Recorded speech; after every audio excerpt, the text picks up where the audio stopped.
Okay, so the thing is, in lane, when it's a 2v2 lane, you're able to walk up to the ADC and use your exhaust. But mainly the reason that you take exhaust over ignite is because late game you're going to be sitting really far back with your ADC, so you're just going to be using exhaust on frontline targets like Xin or Trundle. Right off the back, so obviously this is pretty common for people to do, is they like to just kind of sit back on the other side of the jungle. But if you're looking to get any kind of early advantage that you can, it's generally a good idea to like move up into the enemy team's jungle as a team. That could just, because you see, a lot of people, what they'll do is at the start of the game, they'll kind of just click on a random spot on the map, and then they'll just stay there, and then they'll get distracted. Yeah. So, like this here, this Xin, he's sitting here, but he might not even be looking at his screen. So, if you guys were to invade, you might be able to get a kill onto him. So, just, like, general good idea. Always try to be a little bit more productive at the start of the game. Okay. Instead of just sitting here. I mean, there's no harm in invading and not getting anything. It's just, you never know. What about your max order? What spells did you max this game? Q, then W, then E. Okay, pretty standard stuff. The thing is, we got cheesed here in the bush, you'll see. Mm-hmm. And... So, Xin did a solo red. Solo red, okay. So there's not really too much that you can do to prepare yourself about that, because it's kind of hard to know that Zin's going to do a solo red. But it's also a good idea whenever you're playing against a champion that has level 1 CC. This could be Thresh, Leona, Sion, any champion like that. You just want to hug this wall at the start. Yeah, that's probably... So Jin kind of walks over to this side, which is going to hurt him. Okay, right here, your spacing is a little bit bad. So this is something that is practiced a lot on ADC champions or ADC players, but it matters a lot on every single role. And that's just make sure that you're clicking after every single auto attack. Okay. So right here, what you do is you auto, and then you kind of like walk forward, and then you're standing still, and then you auto again. See how far up you are? Yeah. This is going to cost you a lot of damage in this trade. You're actually going to take a lot more damage. So this trade could have been a lot more even.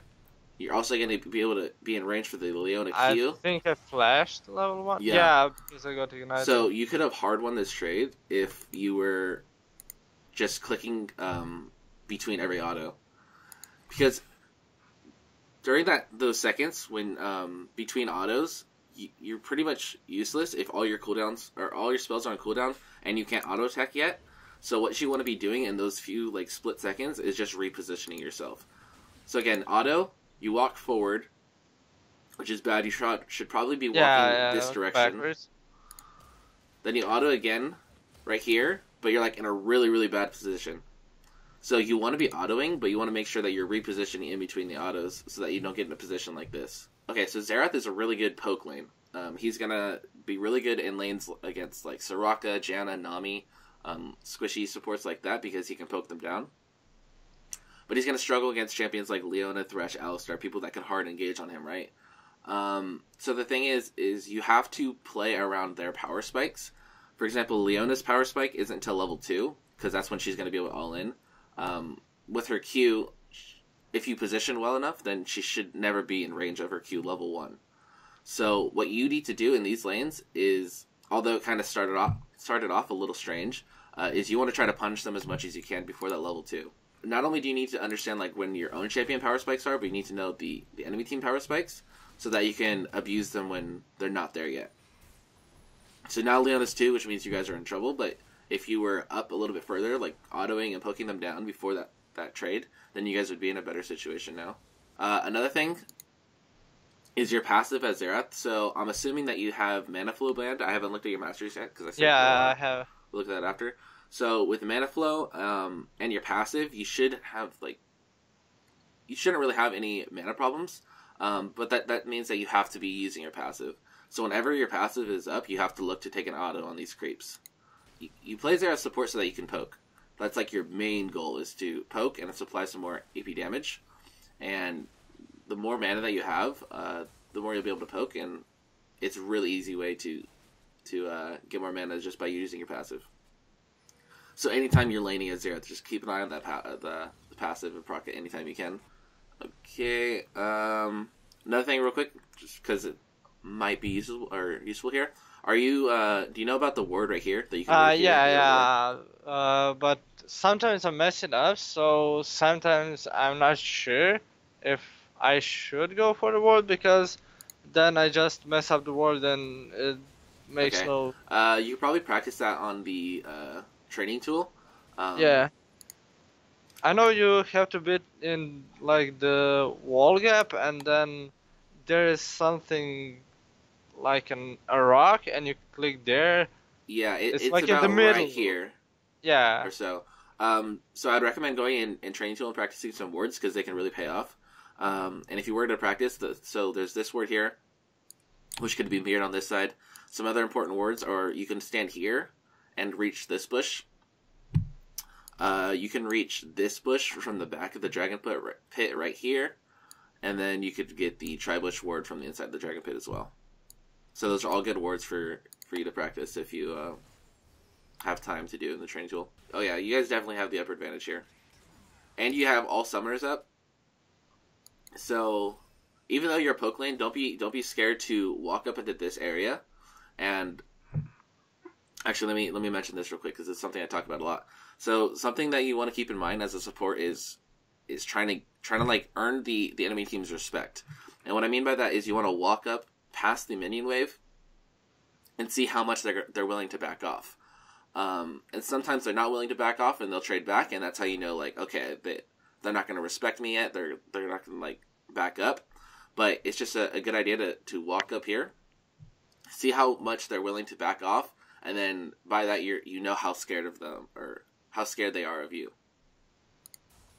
So right now I think you guys have some kill pressure, so something you could do is walk up here. If they start to trade back, then you probably win that trade. If they start to back up, then at least you're zoning them off. So you never want to give away a gank, meaning you don't want to go in super far ahead of time, but you do want to make sure that you're in range for your abilities at the same time that the jungler is. So right here, you have to lead with your Q because you're not in range for your E, because you guys are simply just too far back. So as a support, most of the times, sometimes your jungler has more CC than you, but usually always as a support you're going to have some form of CC. So you want to be the one to start off the team fights. So Rammus is right here. He's flying in. At this point, you guys should already be running towards them.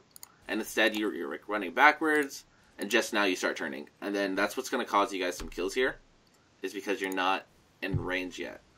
So instead of leading with an E, at the same time that Rammus is arriving, you have to get your Q, and then your E still isn't in range.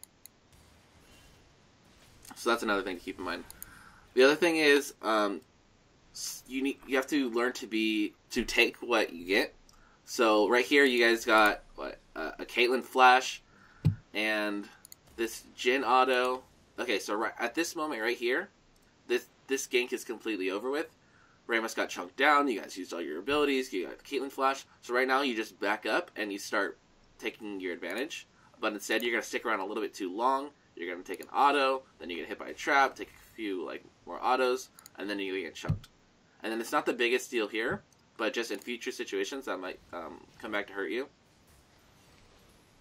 So just be sure that you don't overcommit. After you get something off of a gank, you don't have to keep going, because those extra few steps that you took over here, like kind of threatening them, ended up hurting you. Yeah, so this ward could be a little bit further this way, but the reason this works is because it'll give you vision of both sides. At the start of the lane, you don't need to do this ward because you and your ADC will both have wards up, so you should have no problem covering both the tri-bush and the river bush. But later on, as you can see, like you only have one more ward, your ADC doesn't have any wards, so that's when this ward starts to be more effective because it'll cover both sides. The only downside is if the enemy jungler decides to come through the tri-bush, you're not going to see them until like a little bit later, but it's still not the biggest deal in the world. So keep that in mind that this ward is going to be more effective once a little bit more down the road in the lane. So like right now, 5, 6, 7 minute mark, this ward starts being a little bit better. But at the beginning, you want to cover tri-bush and this bush with you and your ADC. So Leona is super chunked. You know she's going to recall. You're seeing them both back right now. So this means you guys should be pushing in the wave. And you want to push this wave in hard. So what you should be doing here is helping him push in this wave. Because the longer that it takes you guys, the less time you have to back. Yeah, I'm pretty sure that instead of being up here harassing Caitlyn, you could have been pushing these waves in with him, using your abilities on the waves.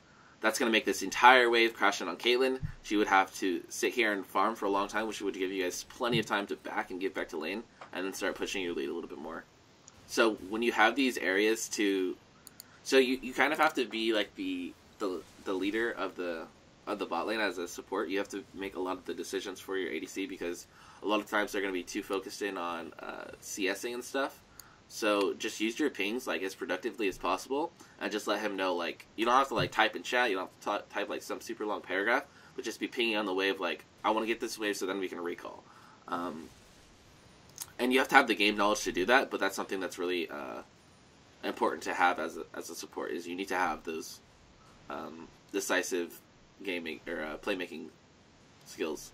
And then just a quick note, don't be lazy with your wards. Put them in the best spots possible. So this ward, put this at the edge of the bush, because it's further this way, which means it's giving you vision here, which isn't helpful. You want this as far into this corner as you can, so that it'll give you further vision this way. Ideally, though, in this lane, you want it to be on this side of the map. You don't ever want the lane to be over here, because of Leona's all in. So I actually take back my statement. When the wave is here, you guys want to push this wave all the way in so that it resets, and it'll meet you back in the middle, just because of how deadly Leona is in lane, and she could set up ganks really easily if you guys are too overextended.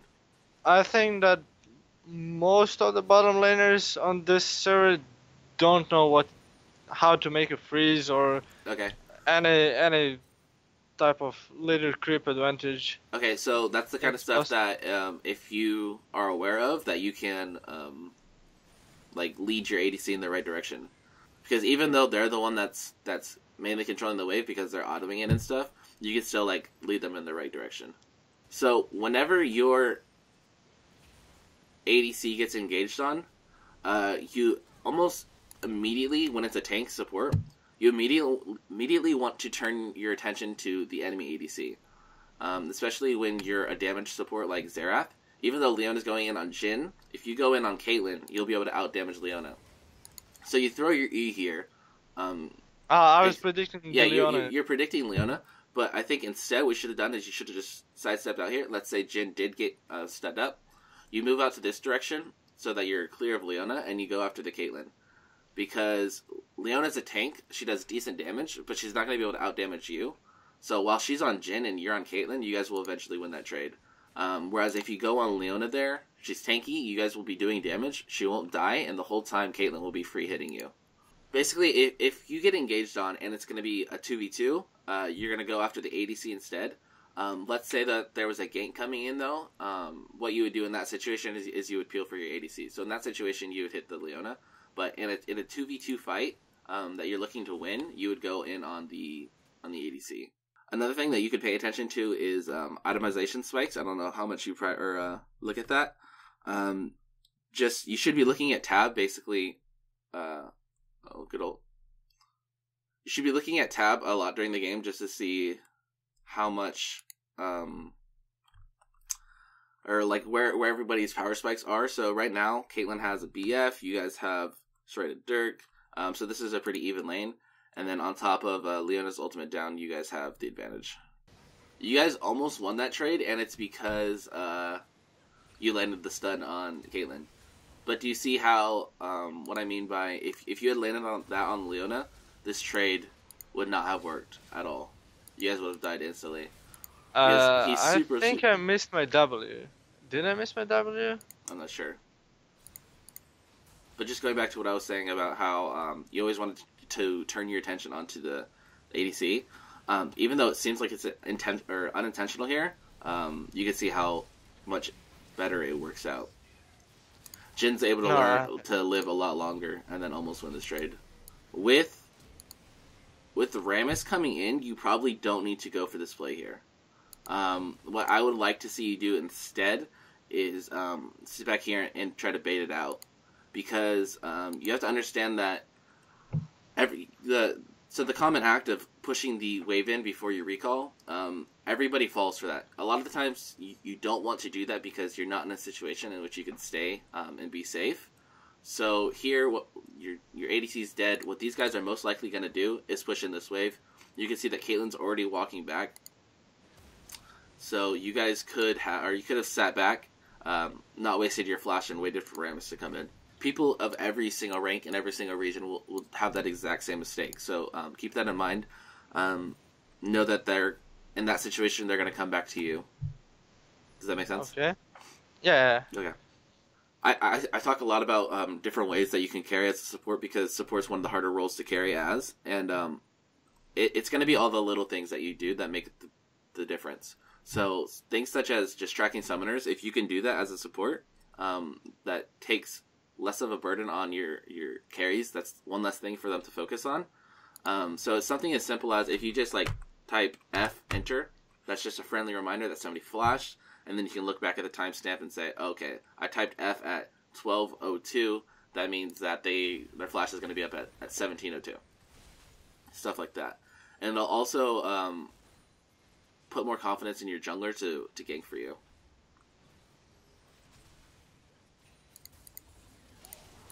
Okay, let's back up here. So right here, you have vision here, which means unless there's a gank coming from lane, that this is not a jungler gank, this is just Leona going in. That means that it's a 2v2 that you should ultimately want to trade back in, and that means that you should be going after the ADC instead. And you can see how much this is going to hurt you here, because even though you're doing damage to the Leona, you're not going to come anywhere close to killing her, and at the same time, Caitlyn's going to be doing free damage. Leona goes in here, so the E onto Leona, W onto Leona, or was that onto? Onto Caitlyn. Okay. Well, I eat Leona because I thought there was no chance I'm gonna hit Caitlyn, so... You could, so what you want to do here is, you walk out this direction. What you could do here is Caitlyn right now, she's not even in position to fight back. If you walk back up this way and force her to hit you instead, then she won't even be touching Jhin at all. But because you're back here, she's going to walk all the way up here and start hitting Jhin, because he's closest target and he's all stunned up. So instead of walking backwards in these situations, get into a position, not necessarily to the point that you're in the ADC's face, but just so that you can fight back the ADC. This is an easily avoidable death if you confront the Caitlyn. Yeah, okay, so this is another super easily avoidable thing. They had just finished taking Dragon, so you know that they're in this area. You also know that their ADC isn't here. The one thing, so there's two things that you do wrong here. Actually, three. First thing is they just took Dragon, which means you know that they're nearby. So what you should do here is first of all, just back off the tower. There's no harm in letting them have the tower if you live. If you stay though and they kill you and get the tower, you're just adding more damage to the problem. The other thing is you have this ward here, which is a good idea to ward in this area if you're expecting a dive. But if you're expecting a dive, you want the ward to be right here. It seems like a weird place to ward, but it's actually going to give you a bigger heads up. Because if people dive you, they're not going to walk all the way around and go through this bush. They're going to walk through this way. So you don't need to ward here. You can ward here, and that'll give you an extra heads up. The third thing that you do wrong here is right here. You are in a position where you can just completely leave the tower. I talked a little bit earlier about how time is super, super valuable. And one way that you can save time is by having good recall times. And as a support, when the wave needs to be pushed in, you can always help your ADC to a certain extent, but after that, you can't really help them anymore. So right here, I'm sure you could give a couple autos, but you can't really use any abilities because some of these are getting low, and there's no point in you staying these few extra seconds. So right here, what I would have liked for you to do is recall a little bit early. Instead of waiting for the entire wave to be pushed in, you can recall a little bit earlier. But the other thing is you never want to leave your ADC in a lane without wards. So if you know you're leaving this lane, or in any situation in that for that matter, where you're leaving the bot lane for your ADC to farm. Let's say they take the tower, and you're leaving your ADC over here to farm. Anytime you leave your ADC, you want to give them a little bit of vision. So right here, you're leaving, and I think you just switched this, but you had a trinket or something. You probably could have dropped that down for your ADC. Okay, so what I'm seeing here is the same problem that we had earlier. You want to always be in your position. Always want to be in a position that you can lead with your CC. So you back up a lot here, which is going to cost you. Because if you see how far away you are, you need. So one thing that I'm noticing that you need to do better is timing your movements so that you're engaging on the enemies at the same time that the person ganking is, whether that's mid laner, jungler, or whatever. But if you see right here, Caston is up in their face, you're back here. Okay. Yeah, so I should play a little bit up front when the gank is coming. You don't wanna give it away entirely, like completely give it away, but you want to time it better so that you're getting there at the same time as the mid laner. One thing that you haven't done too much this game in general is roaming. You're not the best champion to roam on, but as a support, it's kind of part of your job to roam around the map, whether that's to lend some help mid or get some wardage down in this area. Right now, specifically, your ADC is not in lane. So the three general rules, or the three general giveaways that you should be roaming are A, your ADC is dead, B, your ADC is safely freezing a wave or like farming really far back in a safe area, or the other area, C, which is anytime you come back from base, it's a good idea to roam. So right now your ADC isn't here, which is a good time for you to be roaming. And yeah, there's some farm here and stuff, but that's not really your job as a support. Instead, what you could be doing is you could be over in this area, maybe giving a ward down here, maybe one here, stuff like that. Or you could be making your way over here and lending some poke this way. Okay, so the first thing that happens here is you're too far up, positioning air. Here, I think instead of Zonia, you could have flashed away. And that just, it's hard to think about in the spur of the moment, but you have to know that Caitlyn Trap is really good against Zonia, so this is going to hurt you. And you also have flash up. So instead, what you could have done is flash to a better position and save your Zonias. That's something that you have to keep in mind at the start of the game. Anytime you take stopwatch, take a look at like which champions have, like, would stopwatch not be effective against. Because there's certain champions like Caitlyn who like have no problem countering it because they don't have to like time a skill shot with it or anything. They can just put something on top of you. Some other champions to think about would be like Xerath, because Xerath can just drop double bombs off of those Zonias, stuff like that. So anytime you plan on taking stopwatch, always look at, well, what champions would this not be effective against. Okay, so this is a little bit better. See, Jhin is a little bit further back, but that's because he has ult. But you did a little bit better of a job in this situation. Still, it could have been better. So I think that's one thing that's really sticking out to me. That's something that you need to work on is arriving at the same time that your person that's ganking is.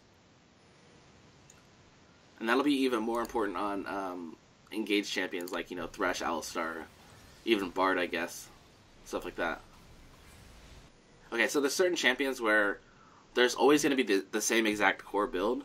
For example, Brand, you always want to go Liandry's into Rylai's. And what it seems that for Xerath support, it's the same concept where it's almost always core just to go Liandry's into Rylai's after Eye of the Watchers and Boots. So Banshees and stuff, like those kind of items are more flexible when you're playing mid lane, but as support, Rylai's or Liandry's into Rylai's is going to be your core build. At this moment, you guys have a 36 to 44,000 gold lead. Another one of those things that you can do as a support in order to carry harder is Shotcalling. So what you could be doing right now is you always want to just like keep your pedal to the metal. So you just always want to be looking for another way to take an advantage off the enemy team. I can't see when the next dragon is up. Well, we get Baron in like 2 minutes, I think. So right now on the map, the major objective should be over here, because you always want to prioritize neutral objectives and you want to prioritize furthest turrets out. So the furthest turrets are top and bot, but the neutral objective right now, which is Baron because there's no dragon up, so you guys want to be top side. So one thing that you should be doing here is just securing vision in this area. What it seems like this game is turning into is kind of just like a bloodbath, so there's just people like fighting non-stop.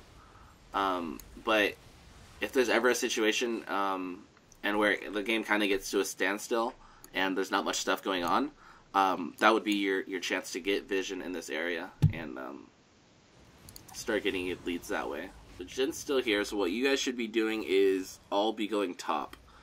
So this is something that you need to pay attention to a lot as a support. It's just using your pings to direct your team in the right direction. And that's because whenever you have a lead, like I said, you want to keep pushing that lead in any way possible. So right now, the easiest way for you guys to push your lead is to get the next outer turret because there's no neutral objectives up. So what I would like to see you do in these situations is be over here. You don't have any vision in this area, so get your team over in this area. You don't even have to type. I mean, you could type something like all top, 5 top, something like that. Or you could just make your way over here, secure vision, and then start pushing this top wave in. You guys should be able to end right here if you play this properly. And the fact that you guys don't end is showing something wrong here. So it's all fun and games to when the game is like a bloodbath to just keep going in on the enemies. But what you guys do here is, so anytime that you win a fight, what's going to matter most is where your wave is.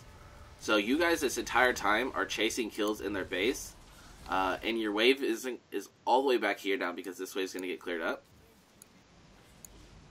And then even now, you guys have already overcommitted a little bit, but look how long you guys still commit for. This is all wasted time that you guys are spending here, when you could be getting this wave and pushing in. Had you guys had better managed this wave, you guys could have ended because the wave would have already been up here. But because you guys didn't manage your wave and you wasted time, you're looking at maybe a tower here, and that's about it. So waves are super, super important. Because even if you're winning fights, this goes for both sides. Let's say the enemy team wins a fight. If you have your waves managed to the point where they're pushed up on the enemy's side of the base, they're not going to be able to get anything off of it.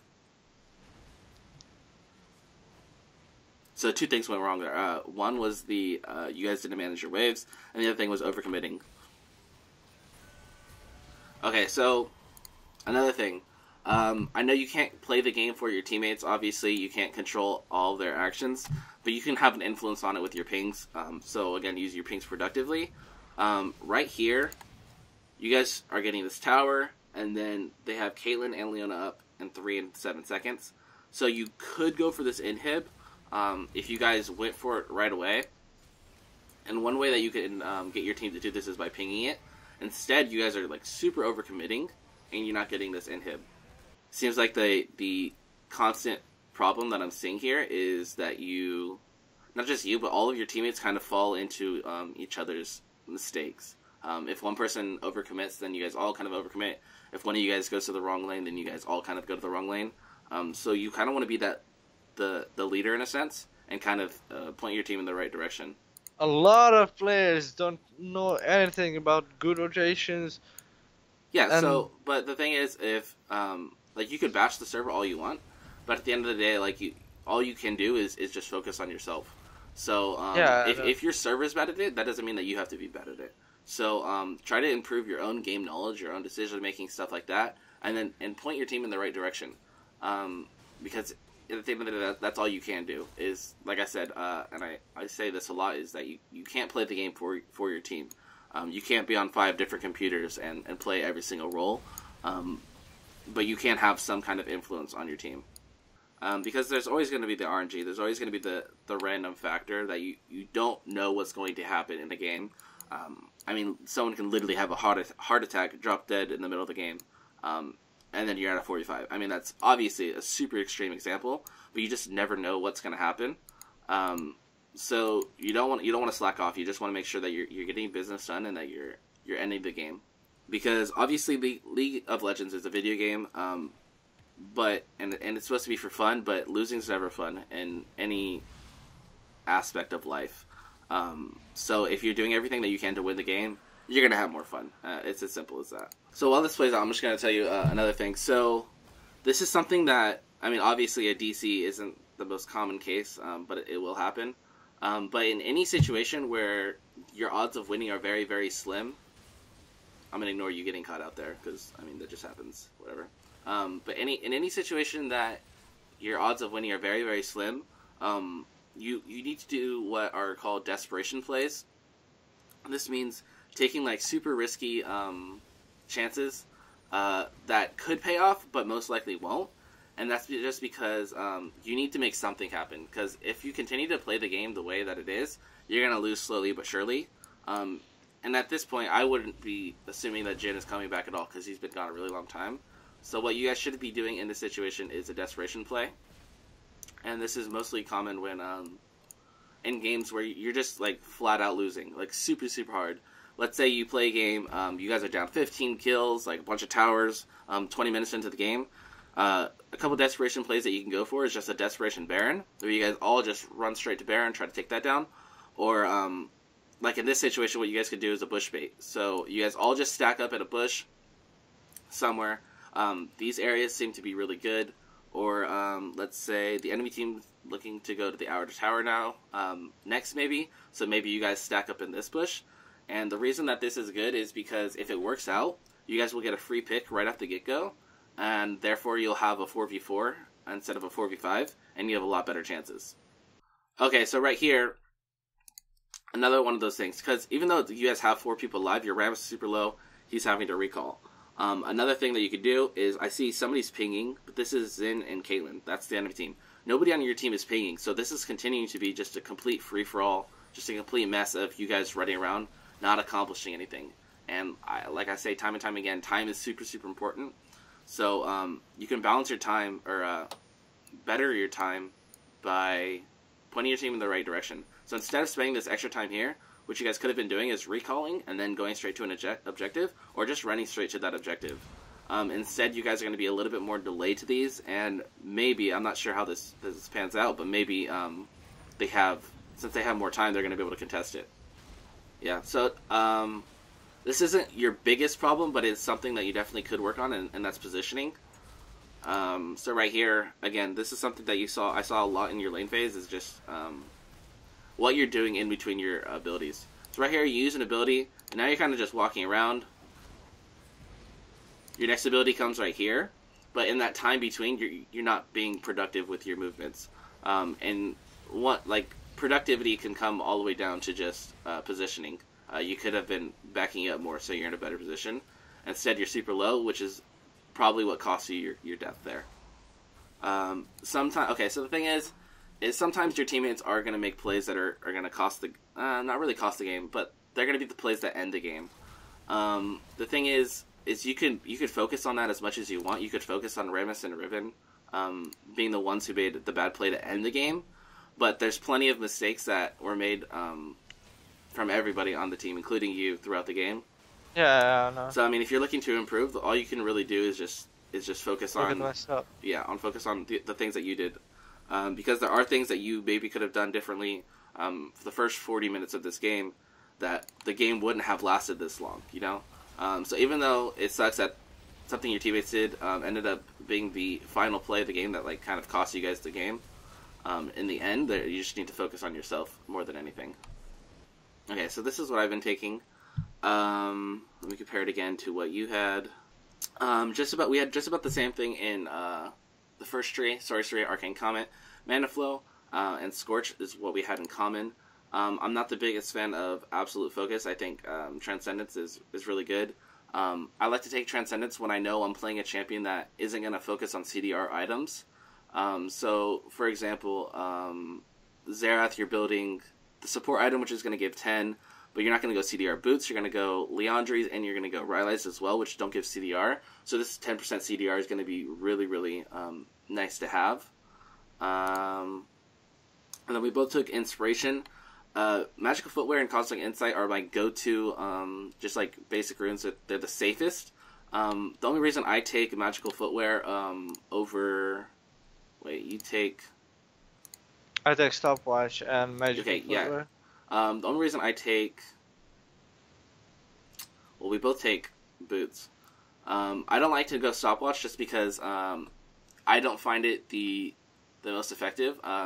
From the times that I have tried it, I haven't found good uses for it. So this is a preference thing. I get why certain people like to have Stopwatch. So yeah, I would also switch out...